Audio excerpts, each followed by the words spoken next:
ಧರ್ಮಸ್ಥಳದ ಬಂಗ್ಲೆಗುಡ್ಡ ಕಾಡಿನಲ್ಲಿ ಎಸ್ಐಟಿ 2ನೇ ದಿನ ನಡೆಸಿದ ಶೋಧದ ವೇಳೆ ಮತ್ತೆರಡು ಜಾಗದಲ್ಲಿ ಕಳೇಬರ ಪತ್ತೆಯಾಗಿವೆ. ಬಂಗ್ಲೆಗುಡ್ಡದಲ್ಲಿ ಭೂಮಿಯ ಮೇಲೆ ಚೆದರಿಕೊಂಡ ಸ್ಥಿತಿಯಲ್ಲಿ 2 ತಲೆಬುರುಡೆ ಹಾಗೂ ಅಸ್ಥಿಪಂಜರಗಳು ಪತ್ತೆಯಾಗಿವೆ. ಪ್ಲಾಸ್ಟಿಕ್ ಡಬ್ಬ, ಪೈಪುಗಳಲ್ಲಿ ಅಸ್ಥಿಪಂಜರಗಳನ್ನು ಎಸ್ಐಟಿ ಅಧಿಕಾರಿಗಳು ತುಂಬಿಕೊಂಡು ಹೋಗಿದ್ದಾರೆ. ಅವಶೇಷವಿದ್ದ ಜಾಗದ ಮಣ್ಣಿನ ಸ್ಯಾಂಪಲ್ ಅನ್ನು ಸೋಕೋ ಟೀಮ್ ಸಂಗ್ರಹಿಸಿದೆ. ಬಂಗ್ಲೆಗುಡ್ಡದಲ್ಲಿ 2 ದಿನದಲ್ಲಿ ಮಾನವನ 7 ತಲೆಬುರುಡೆ, ಅಸ್ಥಿಪಂಜರಗಳು ಪತ್ತೆಯಾದಂತಾಗಿದೆ. ಬುಧವಾರ ದಿನವಿಡೀ ಶೋಧ ನಡೆಸಿದ್ದ ಎಸ್ಐಟಿ ಅಧಿಕಾರಿಗಳು ಗುರುವಾರ 3 ಗಂಟೆಗಳ ಕಾಲ ಶೋಧ ನಡೆಸಿ ಕಾರ್ಯಾಚರಣೆ ಅಂತ್ಯಗೊಳಿಸಿದರು.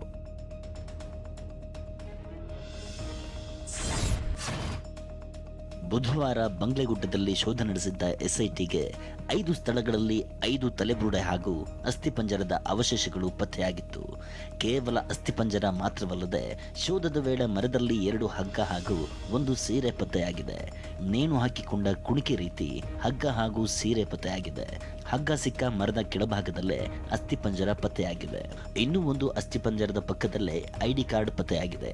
ಈ ಐಡಿ ಕಾರ್ಡ್ ಪೊನ್ನಂಪೇಟೆ ತಾಲೂಕಿನ ಟಿ ಶೆಟ್ಟಿಗೇರಿ ಗ್ರಾಮದ ಯುಬಿ ಅಯ್ಯಪ್ಪ ಹೆಸರಿನ ವ್ಯಕ್ತಿಯದ್ದು ಅನ್ನೋದು ಗೊತ್ತಾಗಿದೆ. ಯುಬಿ ಅಯ್ಯಪ್ಪ 7 ವರ್ಷದ ಹಿಂದೆ ಮೈಸೂರಿನ ಆಸ್ಪತ್ರೆಗೆ ಚಿಕಿತ್ಸೆಗೆಂದು ತೆರಳಿದ್ದಾಗ ನಾಪತ್ತೆಯಾಗಿದ್ದ. ಈ ಸಂಬಂಧ ಅಯ್ಯಪ್ಪನ ಸಂಬಂಧಿಕರು ಕುಟ್ಟಾ ಪೊಲೀಸ್ ಠಾಣೆಗೆ ನಾಪತ್ತೆ ಕೇಸ್ ದಾಖಲಿಸಿದ್ರು ಅನ್ನೋ ಮಾಹಿತಿ ಲಭ್ಯವಾಗಿದೆ. ಇನ್ನು ಯುಬಿ ಅಯ್ಯಪ್ಪ ಬಳಸುತ್ತಿದ್ದ ವಾಕಿಂಗ್ ಸ್ಟಿಕ್ ಸಹ ಬಂಗ್ಲೆಗುಡ್ಡದಲ್ಲಿ ಪತ್ತೆಯಾಗಿದೆ. ಇನ್ನು ಪತ್ತೆಯಾಗಿರುವ ಎಲ್ಲ ಬುರುಡೆ ಹಾಗೂ ಮೂಳೆಗಳು ಮೇಲ್ನೋಟಕ್ಕೆ ಪುರುಷರದ್ದು ಅಂತ ಮಹಜರು ಸಂದರ್ಭದಲ್ಲಿ ಎಸ್ಐಟಿ ಜೊತೆ ಇದ್ದ ತಜ್ಞ ವೈದ್ಯರು ಹೇಳಿದ್ದಾರೆ ಎನ್ನಲಾಗಿದೆ. ಎಫ್ಎಸ್ಎಲ್ ವರದಿಯಲ್ಲಿ ಇನ್ನಿತರ ಮಾಹಿತಿ ಬಯಲಾಗಲಿದೆ. ಧರ್ಮಸ್ಥಳದಲ್ಲಿ 100 ಶವಗಳನ್ನು ಹೂತಿದ್ದಾಗಿ ತಪ್ಪೊಪ್ಪಿಕೊಂಡಿದ್ದ ಆರೋಪಿ ಚಿನ್ನಯ್ಯ ಗುರುವಾರ ದಕ್ಷಿಣ ಕನ್ನಡ ಜಿಲ್ಲೆ ಬೆಳ್ತಂಗಡಿ ಕೋರ್ಟ್ನಲ್ಲಿ ಹೇಳಿಕೆ ದಾಖಲಿಸಿದ್ದಾನೆ. ಆರೋಪಿ ಚಿನ್ನಯ್ಯ ಬಿಎನ್ಎಸ್ಎಸ್ 183 ಅಡಿ ನ್ಯಾಯಾಧೀಶರೆದುರು ಹೇಳಿಕೆ ನೀಡಿದ್ದಾನೆ. ಚಿನ್ನಯ್ಯ ಹೇಳಿಕೆ ದಾಖಲಿಸುವ ವೇಳೆ ಸ್ವಇಚ್ಛೆಯಿಂದ ಹೇಳಿಕೆ ನೀಡ್ತಿದ್ದೀರಾ, ಹೇಳಿಕೆ ನೀಡುವಂತೆ ಯಾರಾದರೂ ಒತ್ತಡ ಹೇರಿದ್ದಾರಾ ಅಂತ ಜಡ್ಜ್ ಪ್ರಶ್ನೆ ಮಾಡಿದ್ದಾರೆ. ಈ ಬಗ್ಗೆ ಹೇಳಿಕೆ ನೀಡೋದಾಗಿ ಚಿನ್ನಯ್ಯ ಹೇಳಿದ್ದಾನೆ. ಸೆಪ್ಟೆಂಬರ್ 23ರಂದು ಬಿಎನ್ಎಸ್ಎಸ್ 183 ಅಡಿ ಹೇಳಿಕೆ ನೀಡಲು ದಿನಾಂಕ ನಿಗದಿ ಮಾಡಲಾಗಿದೆ. ಧರ್ಮಸ್ಥಳದಲ್ಲಿ ಅನನ್ಯ ಭಟ್ ನಾಪತ್ತೆ ಪ್ರಕರಣವನ್ನ ಎಸ್ಐಟಿ ಮುಂದುವರೆಸಿದೆ. ತನಿಖೆ ಸಂಬಂಧ ಎಸ್ಐಟಿ ವಾಸಂತಿ ಸಹೋದರ ವಿಜಯ್ಗೆ ನೋಟಿಸ್ ನೀಡಿತ್ತು. ಬೆಳ್ತಂಗಡಿ ಕಚೇರಿಗೆ ಬಂದ ವಿಜಯ್ಗೆ ವಾಸಂತಿ ವಿಚಾರವಾಗಿ ಎಸ್ಐಟಿ ಪ್ರಶ್ನೆಗಳನ್ನು ಕೇಳಿದೆ. ವಿಜಯ್ ಎಸ್ಐಟಿಗೆ ವಾಸಂತಿಯ ಡೆತ್ ಸರ್ಟಿಫಿಕೇಟ್ ನೀಡಿದ್ದಾರೆ. TV9 ಜೊತೆ ಮಾತನಾಡಿದ ವಿಜಯ್, ಸುಜಾತಾ ಭಟ್ ಹೇಳಿಕೆ ಬಳಿಕ ನಮಗೂ ವಾಸಂತಿ ಬದುಕಿದ್ದಾಳೆ ಅನಿಸ್ತಿದೆ. ಆಕೆಯನ್ನ ಗೃಹ ಬಂಧನದಲ್ಲಿ ಇಟ್ಟಿದ್ದಾರಾ, ಹೀಗೂ ಅನುಮಾನ ಇದೆ ಅಂದಿದ್ದಾರೆ. ಹೌದು, ಅನುಮಾನ ಇದೆ ನಮಗೆ. ಅದೇ ಹೇಳ್ದಲ್ಲ ಲಾಸ್ಟ್ ಟೈಮ್ ಇಂಟರ್ವ್ಯೂಲ್ಲಿ, ಇದು ಅವಳನ್ನು ಗೃಹ ಬಂಧನದಲ್ಲಿ ಇಟ್ಟಿದ್ದಾರಾ ಅಥವಾ ಹೌಸ್ ಅರೆಸ್ಟ್ ಅಲ್ಲಿ ಅದೇ ಗೃಹ ಬಂಧನದಲ್ಲಿ ಇಟ್ಟಿದ್ದಾರಾ ಸಂಶಯ ಇದೆ ನಮಗೆ. ಅವರು ಹೇಳಿಕೆ ಕೊಟ್ಟ ಮೇಲೆ ನಮಗೆ ಇದಿದೆ. ರಿಪೋರ್ಟು ಸುಸೈಡ್ ಅಂತ ಬಂದಿತ್ತು, ಬಟ್ ನಾವು ಬಾಡಿ ಗಡಿ ಏನು ನೋಡಿರಲಿಲ್ಲ ಆ ಟೈಮಲ್ಲಿ. ನಾವು ಬೇರೆ ಬಟ್ಟೆಯಿಂದ ಲೋಕಸಭಾ ವಿಪಕ್ಷ ನಾಯಕ ರಾಹುಲ್ ಗಾಂಧಿ ಮತ್ತೊಮ್ಮೆ ಮತಗಳ್ಳತನದ ಗಂಭೀರ ಆರೋಪ ಮಾಡಿದ್ದಾರೆ. ಆಳಂದ ಕ್ಷೇತ್ರದಲ್ಲಿ ಮತದಾರರ ಹೆಸರು ಡಿಲೀಟ್ ಮಾಡುವ ಯತ್ನ ನಡೆದಿದೆ ಅಂತ ಸ್ಫೋಟಕ ಆರೋಪ ಮಾಡಿದ್ದಾರೆ. 2023ರಲ್ಲಿ ಕಾಂಗ್ರೆಸ್ ಮತಗಳನ್ನೇ ಟಾರ್ಗೆಟ್ ಮಾಡಿ 6018 ಹೆಸರುಗಳನ್ನ ಮತದಾರರ ಪಟ್ಟಿಯಿಂದ ಅಳಿಸಲು ಯತ್ನಿಸಿದ್ದಾರೆ ಅಂತ ರಾಹುಲ್ ಬಾಂಬ್ ಸಿಡಿಸಿದ್ದಾರೆ. Aland is constituency in Karnataka, 6018 votes. Somebody tried to delete 6018 votes. We don't know the total number of votes that were deleted in Aland in the 23 election. They are much higher than 6018, but somebody got caught deleting 6018 votes.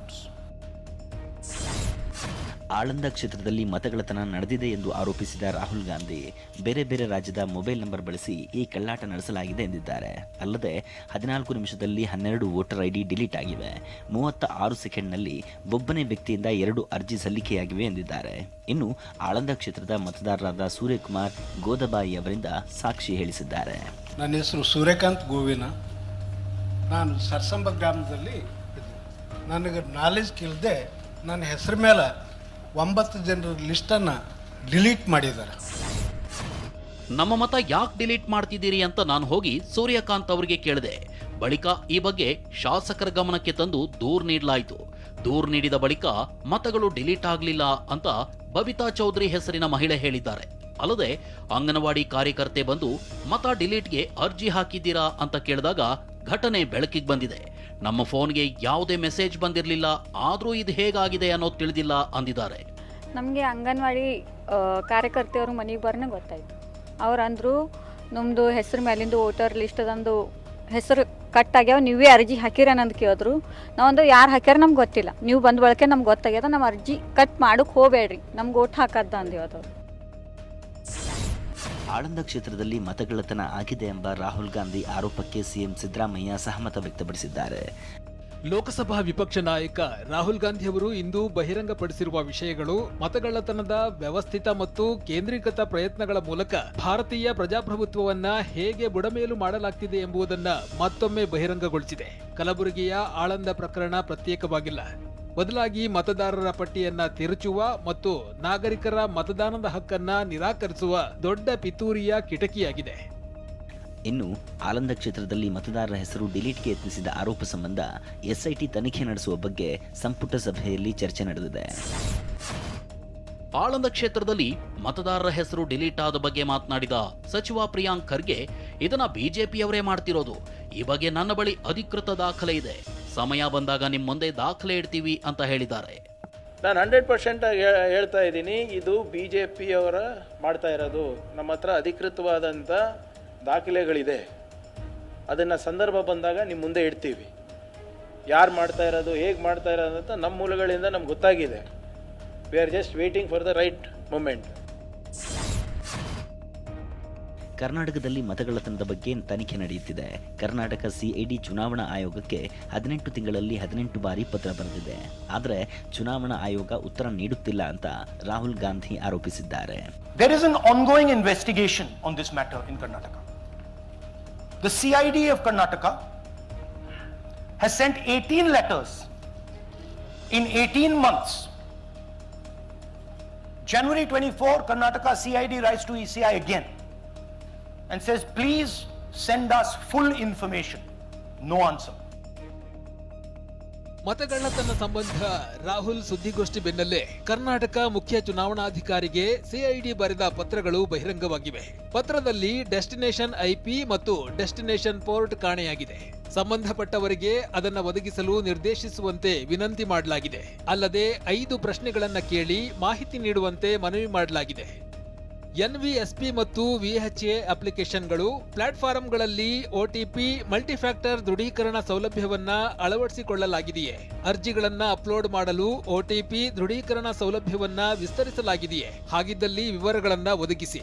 OTP ನಂತಹ ದೃಢೀಕರಣ ಅಸ್ತಿತ್ವದಲ್ಲಿದ್ರೆ OTP ಅನ್ನ login ಮಾಡಲು ಬಳಸುವ mobile ಸಂಖ್ಯೆಗೆ ಅಥವಾ ಅರ್ಜಿದಾರರು ಫಾರಂನಲ್ಲಿ ಒದಗಿಸಿದ mobile ಸಂಖ್ಯೆಗೆ ಕಳುಹಿಸಲಾಗುತ್ತದೆಯೇ ಅಥವಾ ಎರಡಕ್ಕೂ ಕಳುಹಿಸಲಾಗುತ್ತದೆಯೇ? ಮತಪಟ್ಟಿ ಪರಿಷ್ಕರಣೆಯ ಅಧಿಕಾರವನ್ನ ನೀಡಿರುವ ಬಗ್ಗೆ ಭಾರತೀಯ ಸಾಕ್ಷ್ಯ ಕಾಯ್ದೆ U/S 65B ಅಡಿಯಲ್ಲಿ ಪ್ರಮಾಣ ಪತ್ರವನ್ನ ನೀಡಿ. ತನಿಖಾ ತಂಡಕ್ಕೆ NVSP, VHA ಮತ್ತು ಗರುಡ ಅಪ್ಲಿಕೇಶನ್ಗಳ ಹಂತ ಹಂತದ ಬಳಕೆ ಮತ್ತು ಮಾಡಲಾದ ಆರೋಪಗಳಿಗೆ ಸಂಬಂಧಿಸಿದಂತೆ ಪ್ರಸ್ತುತಿ ಏರ್ಪಡಿಸಲು ನಿರ್ದೇಶಿಸಬೇಕು. ಹೀಗೆ ಹಲವು ಪ್ರಶ್ನೆಗಳನ್ನ ಮಾಡಿದ್ದ CID ತನಿಖೆಯ ಉದ್ದೇಶಕ್ಕಾಗಿ ವಿವರಗಳನ್ನ ಒದಗಿಸುವಂತೆ ಸಂಬಂಧಪಟ್ಟವರಿಗೆ ನಿರ್ದೇಶನ ನೀಡಲು ಮನವಿ ಮಾಡಿದೆ. ಕರ್ನಾಟಕ ಸೇರಿ ಹಲವು ರಾಜ್ಯಗಳಲ್ಲಿ ಮತದಾರರ ಹೆಸರು ಡಿಲೀಟ್ ಆಗಿದೆ ಎಂಬ ರಾಹುಲ್ ಗಾಂಧಿ ಆರೋಪವನ್ನು ಕೇಂದ್ರ ಚುನಾವಣಾ ಆಯೋಗ ನಿರಾಕರಿಸಿದೆ. ಆನ್ಲೈನ್ನಲ್ಲಿ ಯಾವುದೇ ಮತವನ್ನು ಅಳಿಸಲು ಸಾಧ್ಯವಿಲ್ಲ. ರಾಹುಲ್ ಗಾಂಧಿ ಮಾಡಿರುವ ಆರೋಪಗಳು ಆಧಾರರಹಿತ ಎಂದು ಕೇಂದ್ರ ಚುನಾವಣಾ ಆಯೋಗ ಸ್ಪಷ್ಟನೆ ನೀಡಿದೆ. ಅಲ್ಲದೆ ಆಳಂದ ಕ್ಷೇತ್ರದ ಶಾಸಕ BR ಪಾಟೀಲ್ ಆರೋಪ ಸರಿಯಲ್ಲ, ಕರ್ನಾಟಕದ ಆಳಂದ ಕ್ಷೇತ್ರದಲ್ಲಿ ಯಾವುದೇ ಮತಗಳವು ನಡೆದಿಲ್ಲ ಎಂದಿದೆ.